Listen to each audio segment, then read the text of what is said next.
துலாம் ராசி, விருச்சக லக்னம். ராசி அதிபதி சுக்கிரன், லக்னாதிபதி செவ்வாய், சந்திரன் 12ஆம் வீட்டில் இருக்காரு. இப்போ இவங்களுக்கு கேரக்டர் எப்படி இருக்கும் அப்படின்னா, விருச்சகத்தினுடைய தன்மை தான் உங்களுக்கு கேரக்டரா இருக்கும். ரொம்ப நிதானமா இருக்கிறது, உறுதித்தன்மை, எந்த ஒரு விஷயத்திலையும் ஒரு முடிவு பண்ணாங்கன்னா அது ரொம்ப ஸ்ட்ராங்கா இருக்கிறது, மாறாம இருக்கிறது. கான்ஃபிடென்ட் லெவல் ரொம்ப அதிகமா இருக்கும். யார் என்ன விஷயம் சொன்னாலும் முடியாது, உங்களால செய்ய முடியாது, நீங்க அதை பண்ணாதீங்கன்னு சொன்னா கூட என்னால் முடியும், நான் செஞ்சு காமிக்கிறேன் அப்படின்ற அந்த மனதிடத்தோடு இருப்பாங்க. செஞ்சு காமிக்கிற அந்த திறமையும் அவங்கக்கிட்ட இருக்கும். இவங்களுக்கு ஒரு ஞானம் இருக்கும், வாழ்க்கையை பற்றின புரிதல். நம்ம உடல்நிலை எப்படி வச்சுக்கணும், மனசை எப்படி வச்சுக்கணும், நம்முடைய லைஃப் ஸ்டைல் எப்படி வச்சுக்கணும், நம்ம சுற்றி இருக்கிறவங்களை எப்படி பார்த்துக்கணும், இது எல்லாமே இந்த வாழ்க்கையை பற்றின புரிதல் அதிகமாக இருக்கும் உங்களுக்கு. அந்த புரிதல் இருக்கிறதோடு இல்லாமல் மற்றவங்களுக்கு சொல்லிக் கொடுக்குற எண்ணமும் அதிகமாக இருக்கும். இறக்க குணம் அதிகமாக இருக்கும். நிறைய பேருக்கு நிறைய உதவி பண்ணணும்னு நினைப்பாங்க. எல்லாத்தை விட தியாக உணர்வு அதிகமாக இருக்கும். அதாவது ஒருத்தவங்களுக்கு உதவி செய்கிறது வேற, தனக்கு எதுவுமே இல்லைனாலும் பரவாயில்ல மற்றவங்களுக்காக செய்யணும்னு நினச்சி தியாகம் பண்ணுறது வேற. ஸோ அந்த தியாக உணர்வு உங்களுக்கு ரொம்ப அதிகமாக இருக்கும். இது எல்லாமே உங்களுடைய கேரக்டர். பட் ப்ராக்டிக்கலாக உங்களுடைய செயல்பாடுகள் வந்துட்டால் ஒரு வேகம், மூர்க்கத்தனம், ஒரு பிடிவாத குணம், இது எல்லாமே அவங்களுடைய செயல்பாடுகளில் தெரியும். எந்த ஒரு விஷயத்தையுமே சாஃப்டாக ஹேண்டில் பண்ண மாட்டாங்க. ஒரு மூர்க்கத்தனம் வந்துடும், ஒரு டாமினேட் பண்ணுவாங்க எல்லாரையுமே. இப்போ ஒருத்தவங்க ஒரு விஷயம் பேசுகிறாங்க இல்லை செய்கிறாங்க அப்படின்னா, அவங்கள விட என்னால் ரொம்ப சிறப்பாக செய்ய முடியும் அப்படின்னு சொல்லி அதை செஞ்சு காமிப்பாங்க. அந்த டாமினேட் பண்ணுற அந்த தன்மை அவங்கக்கிட்ட வந்துடும். நிறைய பேருக்கு நிறைய உதவி செய்வாங்க, ஓடி ஓடி போய் ஹெல்ப் பண்ணுவாங்க. அதே நேரத்தில் ஒரு அநியாயம் நடக்குதுன்னா அதை பார்த்துட்டு இவங்களால சும்மா இருக்க முடியாது. உடனே அவங்களுக்கு அதை போய் தட்டி கேட்கணும்னு நினைப்பாங்க, தட்டி கேட்பாங்க. துலாம் ராசின்னு சொன்னாலே மெஜாரிட்டி சைடு நிற்கக்கூடியவங்க, அந்த சைடு இருக்கக்கூடிய பாயிண்ட்ஸ் எடுத்து மற்றவங்களுக்கு சொல்லக்கூடியவங்க. இவங்ககிட்ட ஒரு ரகசியம் சொன்னால் அதை காப்பாற்ற தெரியாது இவங்களுக்கு. என்னன்னா மனசளவில் அதை அப்படியே வச்சிருப்பாங்க, யார்கிட்டையும் சொல்லக்கூடாது நினைப்பாங்க. பட் ப்ராக்டிக்கலாக யாராவது இவங்ககிட்ட ரொம்ப நல்லா பேசுறாங்கன்னா உடனே அதை போட்டு உடச்சிருவாங்க. நியாயத்தின் பக்கம் நிற்கிறதுன்னு கூட சொல்லலாம். எந்த பக்கம் நியாயம் இருக்கோ அந்த நியாயத்து பக்கம் நிற்பாங்க. அந்த நியாயத்தை மற்றவங்களுக்கு தெரிய வைப்பாங்க. லக்னம், ராசி இது ரெண்டும் முதல்ல எப்படி வேலை செய்யுதுன்றதை நம்ம தெரிஞ்சுக்கலாம்.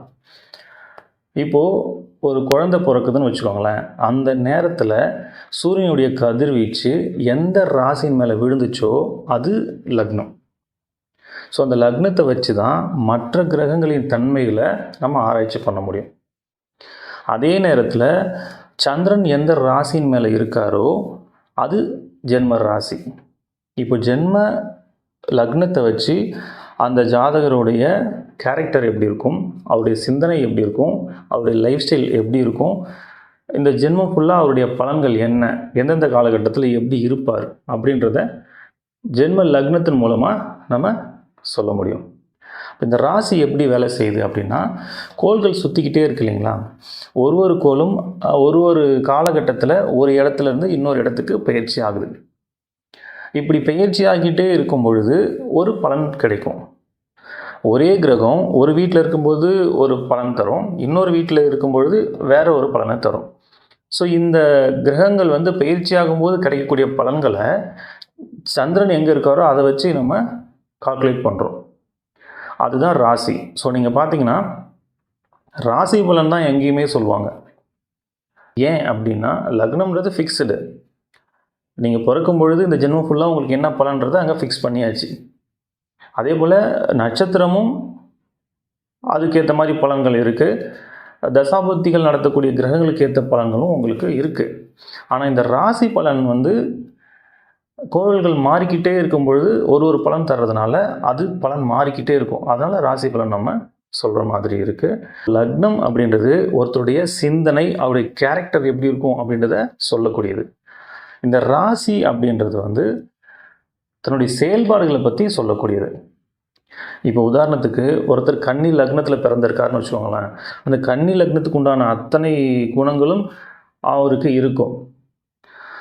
மேஷ ராசியில் பிறந்திருக்காருன்னு வச்சுக்கோங்களேன், மேஷ ராசிக்கு உண்டான அத்தனை செயல்களும் அவங்க செய்வாங்க. கன்னி லக்னத்துக்கு உண்டான சிந்தனைகள் இருக்கும், ஆனால் செயல்பாடு எல்லாமே மேஷ ராசிக்கு உண்டான செயல்பாடுகள் தான் அங்கே அதிகமாக இருக்கும். ஒரு பிரச்சனை அப்படின்னா அந்த பிரச்சனை எதனால் வந்துச்சு, அதை எப்படி சரி பண்ணலாம், அதை பேசியே சரி பண்ணக்கூடிய அந்த விஷயம் எல்லாமே கன்னி லக்னத்துக்கு இருக்கும். தன்னை வந்து நம்ம தப்பு பண்ணாமலே பழி சொல்லிட்டா கூட அவங்களுக்கு அதை புரிய வச்சு ஆப்போசிட் சைடு யோசிக்கிறது, நிதானமாக இருக்கிறது, இந்த விஷயம்லாம் அந்த கன்னி லக்னத்துக்கு இருக்கும். ஆனால் மேஷ ராசியை பொறுத்த வரைக்கும் என்னை எப்படி நீங்கள் என்னை தப்பு சொல்லலாம், அந்த கோபம் வந்துடும். அந்த கோபத்தோட அந்த தன்னுடைய உணர்வு வந்து வெளிப்படுத்தக்கூடிய அந்த தன்மை மேஷராசிக்கு இருக்கும். ஸோ மனசில் பார்த்தீங்கன்னா அவங்க நிதானமாக தான் இருப்பாங்க. நம்ம வந்து அவங்கள கேட்கணும், அவங்க சைடு நம்ம என்ன நியாயத்தை கேட்கணும், அவங்க சைடு யோசிக்கணும்லாம் இருக்கும். ஆனால் செயல்படும் பார்த்தா அந்த டைமில் டக்குன்னு கோவப்பட்டுருவாங்க. அப்புறமா யோசிப்பாங்க, நம்ம வந்து இந்த மாதிரி பேசியிருக்கக்கூடாது, நம்ம பொறுமையாக இருந்திருக்கணும். ஸோ இந்த டிஃப்ரென்ஸ் வர்றதுக்கு காரணம் லக்னமும் ராசியும் கிளாஷ் ஆகுது. இப்போது ஒருத்தரை நம்ம பார்க்குறோன்னா அவருடைய கேரக்டர் என்ன, அவர் என்ன சிந்திக்கிறார், அவர் மனசில் என்ன நினைக்கிறாரு அப்படின்றத நம்ம ஈஸியாக புரிஞ்சிக்க முடியாது. அவர் என்ன செயல் செய்கிறாரோ இதை வச்சு தான் அவரை நம்ம ஒரு கேரக்டர் நினச்சிக்குவோம். எப்போவுமே நம்ம செய்கிற செயல்களை நம்மளால் புரிஞ்சிக்க முடியாது. நம்முடைய சிந்தனைகளை நம்ம புரிஞ்சுக்குவோம், நம்ம என்ன நினைக்கிறோன்றது நமக்கு தெரியும். ஆனால் நம்ம என்ன செய்கிறோம், நம்முடைய செயல்பாடு எப்படி இருக்குது அப்படின்றத நம்மளால் அவ்வளோ சீக்கிரம் அனலைஸ் பண்ண முடியாது. லக்னத்தின்படி நம்முடைய கேரக்டர் என்ன, ராசியின்படி நம்ம என்ன செயல்பாடுகள் செய்வோம், இது ரெண்டையும் நம்ம தெளிவாக புரிஞ்சுக்கிட்டோம் அப்படின்னா நம்மளை அனலைஸ் பண்ணுறது ஈஸி, லைஃப் ஈஸியாக கொண்டு போக முடியும். லக்னத்திலேருந்து 12ஆம் வீட்டில் சந்திரன் இருக்கார்.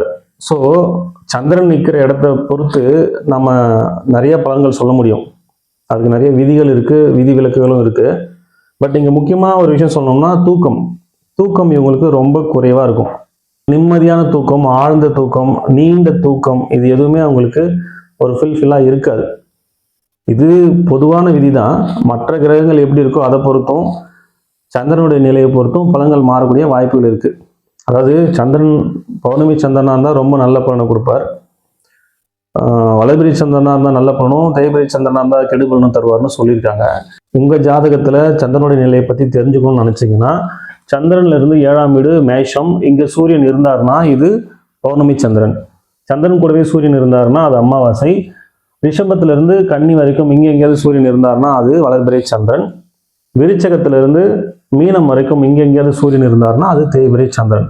ஒருவேளை உங்களுக்கு தேய்பிறை சந்திரன் இருக்குன்னா அதுக்காக நீங்கள் கவலைப்பட தேவையில்லை. தேய்பிறை சந்திரனை பார்த்து நீங்கள் பயப்படலாம் வேண்டாம். இப்போ ஒரு ஜாதகத்தில் லக்னாதிபதி எப்படி இருக்காரு, நட்சத்திர அதிபதி எப்படி இருக்காரு, குரு எப்படி இருக்காரு, உங்களுக்கு தசாபதிகள் நடத்தக்கூடிய கிரகங்கள் எப்படி இருக்குது, ஸோ இதெல்லாம் பார்த்து இப்போ எந்தெந்த கிரகங்கள் சேர்க்கை இருக்குது, அது மூலமாக என்ன பலன் வருது, இப்படிலாம் நிறைய நம்ம ஆராய்ச்சி பண்ணும்பொழுது உங்களுக்கு பலன்கள் மாறும். பொதுவாக வந்து சந்திரன் தேய்பிரையில் இருந்தால் சில சங்கடமான நிகழ்வுகள் நடக்கும்ன்றது அது பொது விதி, அவ்வளோதான். அது எல்லாருக்கும் நடந்தே தீரணும்னு கட்டாயம்லாம் இல்லை. அதுக்காக அது ஒரு பெரிய விஷயமா நினச்சி நீங்கள் கவலைப்பட தேவையில்லை. நீங்கள் ஒரு ஜாதகம் பார்க்க போகிறீங்கன்னா அதில் நல்ல பலனும் சொல்லுவாங்க, கெட்ட பலனும் சொல்லுவாங்க. எவ்வளோ பெரிய நல்ல ஜாதகமாக இருந்தாலும் அதில் கெட்ட பலனும் ஒன்று இருக்கும், எவ்வளோ கெட்ட ஜாதகமாக இருந்தாலும் அதில் நல்ல பலன்களும் இருக்கும். நல்ல பலன்களை சொல்லும்பொழுது எப்போவுமே நமக்கு மோட்டிவேஷனாக தான் இருக்கும். அதே கெடுபலன் சொல்லிட்டாங்கன்னா அதை ஹேண்டில் பண்ண முடியாமல் ப்ரெஷரில் மாட்டிக்கிட்டு அதை செய்யணும்னு நினச்ச விஷயத்த செய்ய முடியாமல் அவங்க லைஃப் ஸ்டைலே மாறி போய் சைக்காலஜிக்கலாக ஒரு பெரிய ப்ராப்ளத்தில் மாட்டிக்கிறாங்க. ஸோ இந்த நேரத்தில் நம்ம எப்படி ஹேண்டில் பண்ணணும், நமக்கு ஒரு கெடுபலன்னு சொல்லிட்டாங்கன்னா அதை நம்ம எப்படி ஹேண்டில் பண்ணணும், அதை முதல்ல நம்ம கற்றுக்கணும். இப்போது நீங்கள் ஒரு ஜாதகம் பார்க்க போகிறீங்க, ஒரு வீடு கட்டவோ இல்லை ஒரு கல்யாணத்துக்காகவோ இல்லை ஒரு பிஸ்னஸ் ஸ்டார்ட் பண்ணுறதுக்காகவோ இல்லை ஏதோ ஒரு முக்கிய முடிவு எடுக்கிறதுக்காக நீங்கள் ஜாதகம் பார்க்க போகிறீங்க. அவங்க வந்து உங்களுக்கு 2 வருஷம் நேரம் சரியில்லைன்னு சொல்லிட்டாங்கன்னு வச்சுக்கோங்களேன்.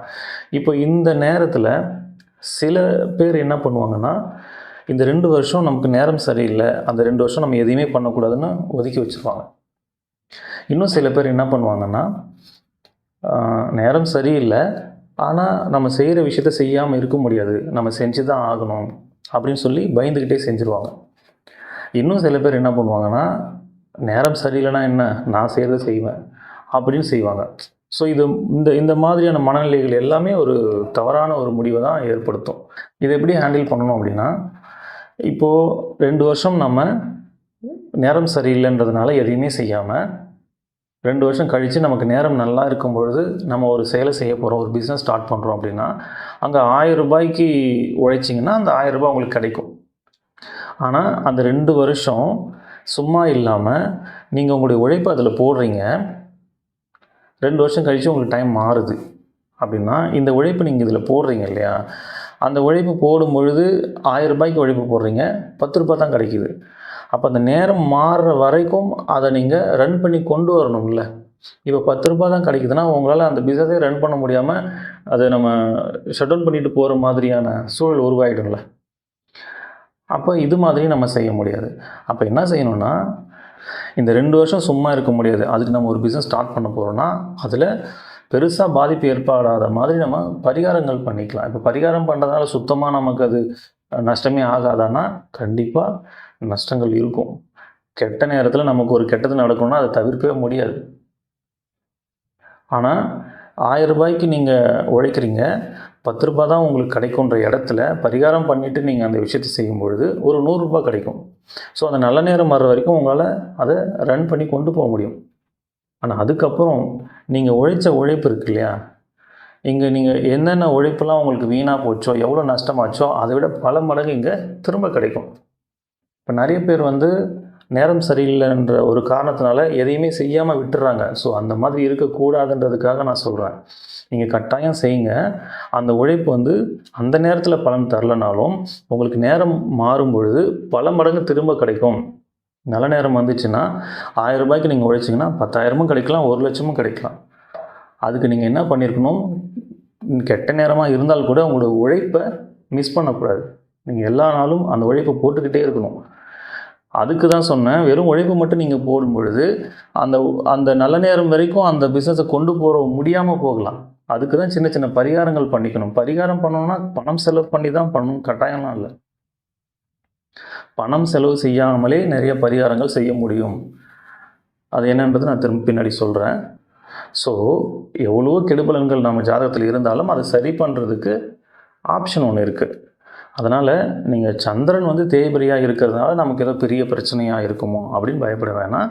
அதனால் வரக்கூடிய பாதிப்புகளை நம்ம சரி செய்கிறதுக்கும் நம்மக்கிட்ட வாய்ப்புகள் இருக்கும். அந்த ஜாதகத்தில் பார்க்கும்பொழுது கண்டிப்பாக இருக்கும். அதனால் நீங்கள் பயப்பட வேண்டாம்.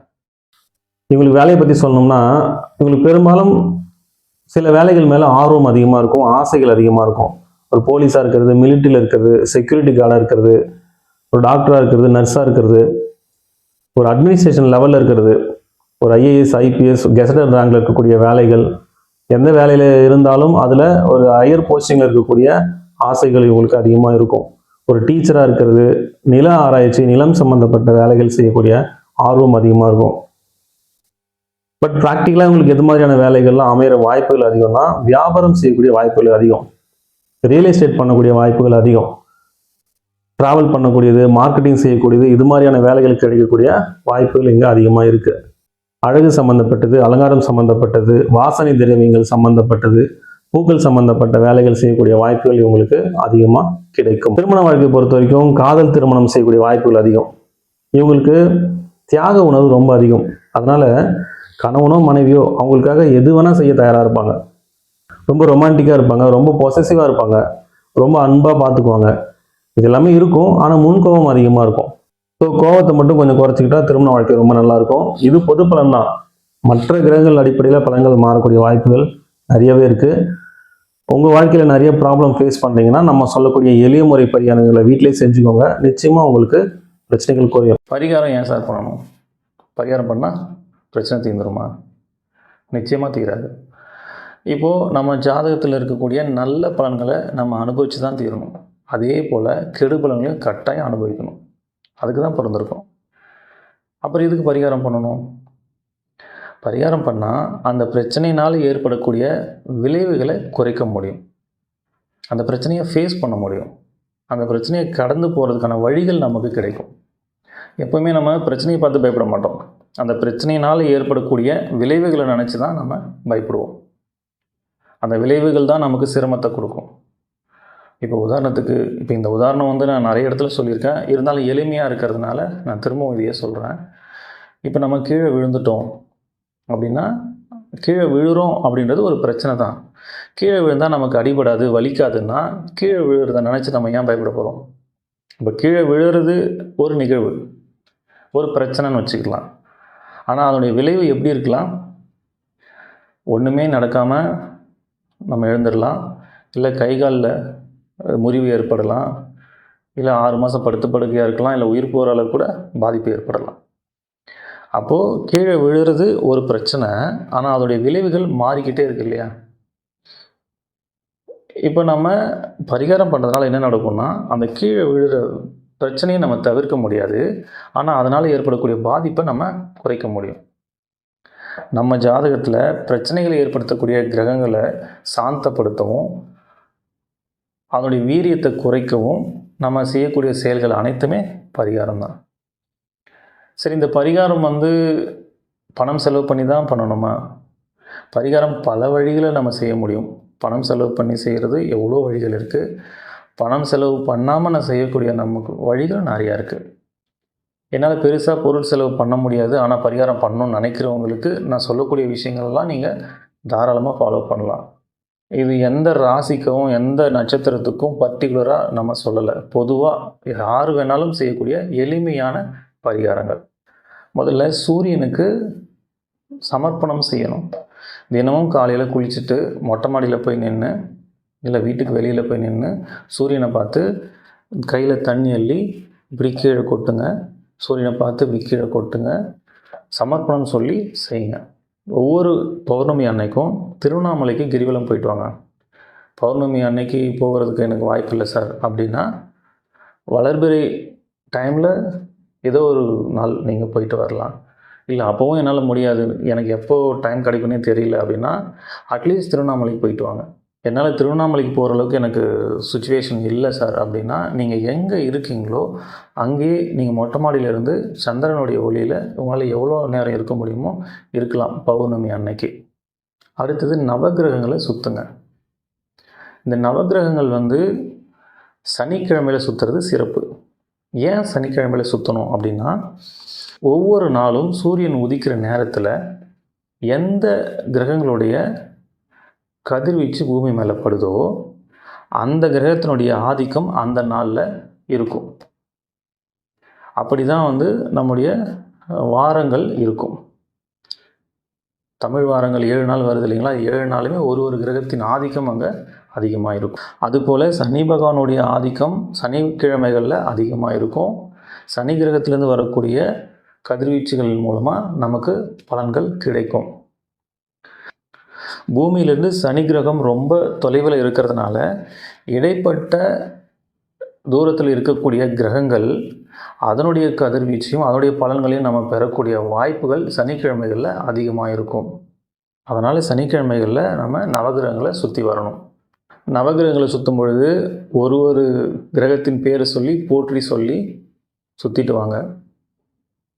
சூரிய பகவானை போற்றி, சந்திர பகவானை போற்றி, செவ்வாய் பகவானை போற்றி, புத பகவானை போற்றி, குரு பகவானை போற்றி, சுக்கிர பகவானை போற்றி, சனி பகவானை போற்றி 7 சுற்று கிளாக் வைஸ் சுற்றணும். எதிர் திசையில் 2 சுற்று சுற்றணும். ராகு பகவானை போற்றி, கேது பகவானை போற்றி சனிக்கிழமைகளில் நவகிரகங்களை சுற்றிட்டு வாங்க.